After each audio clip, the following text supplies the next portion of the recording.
ସମସ୍ତେ ଜାଣନ୍ତି ଯିଏ ଯେମିତି କର୍ମ କରିବ ସେମିତି ଫଳ ପାଇବ। ଗୀତା ଭାଗବତରେ ଲେଖା ଅଛି ଯିଏ ଯେମିତି କର୍ମ କରିବ ସେମିତି ଫଳ ପାଇବ। କିନ୍ତୁ ଏକଥା ବି ଲେଖା ଅଛି ଯେ ଯଦି ବାପା ମା ଯଦି କିଛି ଖରାପ କର୍ମ କରୁଛନ୍ତି ନା ତ ତାଙ୍କ ପିଲାମାନେ ହିଁ ଭୋଗୁଛନ୍ତି।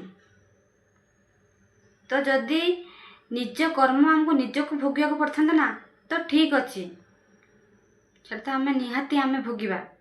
କିନ୍ତୁ ବାପା ମାଙ୍କର କିଛି ଖରାପ ଉଦ୍ଦେଶ୍ୟ କିଛି ଖରାପ କର୍ମ ଯୋଗୁଁ ଯେ ନିଜର ପିଲାମାନେ କଷ୍ଟ ପାଉଛନ୍ତି, ଦୁଃଖ ପାଉଛନ୍ତି ଆଉ ଯନ୍ତ୍ରଣା ପାଉଛନ୍ତି, ସେଟା କେବେ ବାପା ମା ଚିନ୍ତା କରନ୍ତିନି।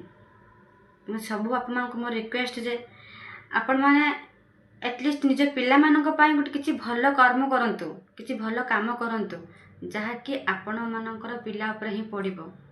ଆପଣମାନଙ୍କର ପିଲା ହିଁ ସୁଖରେ ରହିବେ, ଶାନ୍ତିରେ ରହିବେ।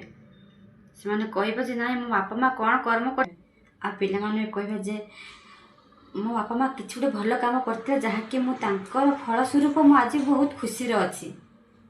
ସତ କଥା ଆଜ୍ଞା, ବାପା ମାଙ୍କର କିଛି ଖରାପ ଆଉ କିଛି ଗର୍ବ ଅହଙ୍କାର ନା ତାଙ୍କ ପିଲାମାନଙ୍କ ଭବିଷ୍ୟତ ପୁରା ନଷ୍ଟ କରିଦିଏ।